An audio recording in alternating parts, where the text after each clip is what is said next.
Hello，大家好，我是 A，他是 Kumo。今天呢，要分享在美国养狗一年要花多少钱。那其实养狗跟养小孩一样，可以穷养也可以富养。在过去的4年当中，其实一开始呢，我们没有特别去计算说养狗到底要花多少钱，然后慢慢的发现说，其实养狗呢真的是费用可大可小。接下来呢，就是依照我们养Kumo的经验呢，跟大家分享一下。如果你未来想要在美国养狗，或者是其他有人家里的狗狗生了小狗狗，有机会可以养狗的话呢，这边可以分享给大家一些资讯。首先，我们会把费用分成4个种类，分别是食物、日常、健康，还有住宿的部分。在影片的结尾呢，跟大家讲说总共1年费用是多少。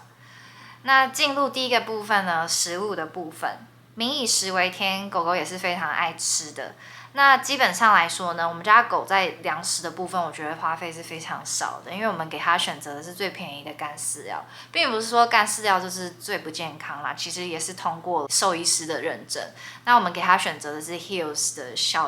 小颗粒鸡肉口味，然后呢，我们固定买那种超大包的，一次可以吃3到4个月，一袋80块美金，一年下来大概是180块。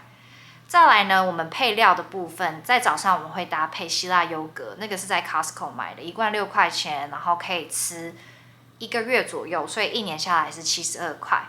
那晚上的部分呢，会搭配肉酱。那肉酱呢，我是买一个牌子叫做 Blue Buffalo， 然后它可能会有牛肉口味、羊肉口味、鸡肉口味、鸭肉口味、鲑鱼口味，反正就是各种不一样的口味。然后大概1罐可以吃2个礼拜，所以一年24罐，平均下来一年的花费是72块美金。那这主要是主餐的部分。接下来呢，零食的部分呢，我们通常会给它在不同的地方买啦。我通常就是看有打折我就买，然后还蛮常在 Costco 买的。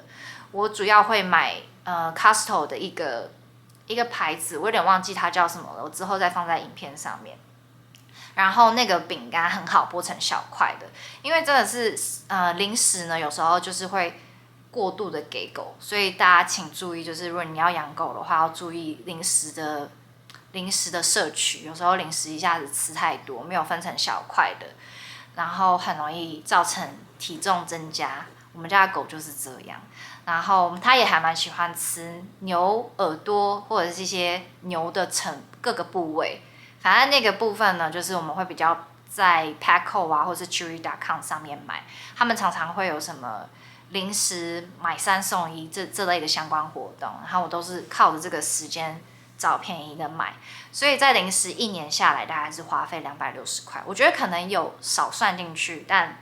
基本上应该是这个价钱啦。然后所以整个食物的类别里面呢是584块钱。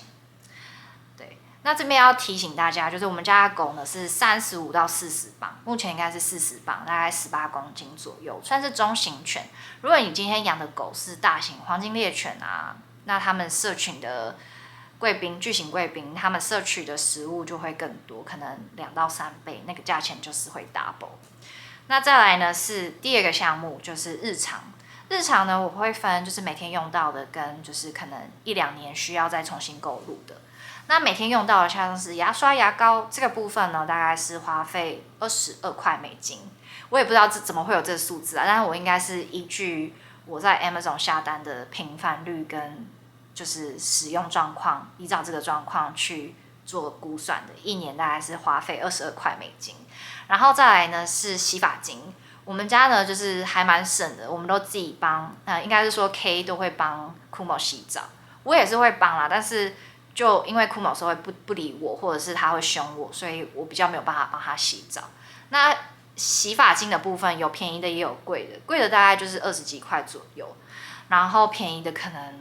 6块7块钱就有了其实。然后再来是大便袋，大便袋呢一天我们大概会用到2个，然后其实塑胶袋还蛮便宜的啦，然后这个也是在 Amazon 上买的，一年平均下来会花费10块钱，所以在这个每天用到的项目当中呢，平均下来一年是50块钱。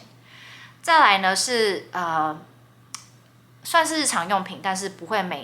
每天需要换的，像是什么床啊，然后项圈、胸背带，然后牵绳这类的，这些东西其实有时候就是狗爸妈的一个你知道过度的消费，因为其实狗就是一个就好了，有时候爸妈看到花样啊，或者是一些有额外的功能性，就会想要帮狗狗购买。那这个部分呢，对我们今天就是强调理性购物啦。然后，所以这个部分呢，我们一年花费大概是150块。我觉得在狗狗小的时候要注意，因为他们小的时候不会控制他们尿尿跟大便。像库莫小时候，他就是常常乱尿尿跟大便，然后所以有一些时候我们是直接把他的那个床垫丢掉的，因为没有办法洗了。就是虽然它有一些是床垫是强调是 washable 的，或者是可以洗的，但基本上那个很难洗，所以我们就直接丢掉。记得小时候不要买太好的东西。然后再来呢，第3个部分sorry 忘记讲了，就是在日常的这个部分呢，大概是1年$200。然后再来第3个部分呢是健康，健康的部分呢算是花费第2多的吧，最后一个项目是最花钱的。那第2个项目呢就是第二多花费的呢是健康这个部分。那首要呢，第一项就是保险的部分，就是其实在美国人买保险其实还蛮稀松平常的，但宠物其实也一样，因为美国的治疗费啊、看诊费都是非常高额的。那所以如果今天尤其是狗狗年纪大的话，可能会有一些疾病、慢性疾病，那个费用都是非常可观的。所以我们有帮他保险，1年的费用目前呢大概是350块钱，它是4岁的年龄，所以如果你今天呢是更高龄的狗狗，那它费用更多。那这个费用呢，其实也会影响的是你的狗是不是纯种狗，或者是有先天疾病的狗狗。你在这个申请这个保险的时候，他们保险公司会问你说，你的狗是什么品种，是不是 hybrid 或是 mix，或者是你是什么特别的奇怪的狗狗品种。那有一些狗它本身天生就是有髋关节的问题啊、心脏疾病啊，那就很容易会有比较高额的保险费，然后也会每年增加。其实保险的部分呢，每年涨的费用还蛮多的，然后也会关系如果你今天的口配高或是低，还有你的保额的百分比高或低。如果你是要保70%，或者是你是要保80%、90% 的话，它的保额会有影响。那我们目前用的是一家叫做 Lemonade 朋友推荐的，我们当初有比较。如果你有那个 Costco 会员，他们是跟一家叫做 Figo 的 company 合作。那我有比较了一下，就是 Figo 其实没有比较便宜，就是说你在透过 Costco 会员去买这个保险也没有比较便宜，所以我们后来选 Lemonade， 而且 Lemonade 操作还蛮方便的，然后核保的速度很快，你只要把你的那个收据照给他们，然后他们就会有专员去联系你，然后钱很快就入账。那之后可能会拍一集介绍美国买狗狗保险的影片。再来呢是吃药的部分，第一个是心丝虫1年110块钱，然后再来是 Tick 的药，是点那个 Frontline， 在 Costco 买的，应该大家还蛮频繁的看到这个牌子，但是我们后来没有用，因为我们觉得没有用。它本身是防止 tick， 可是 Kumo 还是在2年前得了一个 tick 的病，所以基本上来说就是没有用。他们的药滴的那个药剂让虫虫已经产生了那个抗药性，他们的配方没有变过，所以其实你仔细去读一些 review， 发现很多人都有这样，很多人的狗狗都有遇过这样子的问题。原本 Frontline 其实还蛮便宜的啦，大概70块一年吧，70-80块一年。那后来我们经过兽医推荐，他叫我们狗狗可以吃一个叫做 Buffetto 的，那个的话是$280块一年这样子。那保健品的话呢，其实我们是给他吃2个，一个是保健骨骼的，然后还有另外一个是保护肠胃的，因为他有时候会拉肚子之类的，所以我们就只有给他吃这2个保健品，一年是120块钱。再来呢是去看医生，每一年固定要看一次。去看医生的看诊费，进去一次就是$60块，这当然依照不同的诊所会有不同的价格，但我觉得相差可能就10块钱左右吧，对，不会差距太大。然后再来是抽血检查，因为刚刚有提到嘛，Kumo 得了那个跟 tick 相关的疾病，那个就是永远的，然后所以他每一年都要有抽血检查。那抽血检查一次呢，就是350块美金，我觉得这是最贵的，但是好险，保险可以 cover 这个东西。晶片的部分呢是25块钱，就是这个是仅限于小狗狗。一开始你今天领养，不管是领养或者是你今天买了新的小狗狗，那植入晶片25块钱。再来呢是每一年要打的疫苗，疫苗的话呢，其实固定的就是狂犬病6合1，然后还有 Botara Round。那狂犬病跟6合1这个是3年打一次，狂犬病22块钱一年，但这个我跟你讲，这个数字真的是依照不同的诊所那个价钱会有价差，但是差不多就是在那边。然后6合1是49块。再来是 Botella， 就是这个是每一年都要打的话呢，是85块钱一年。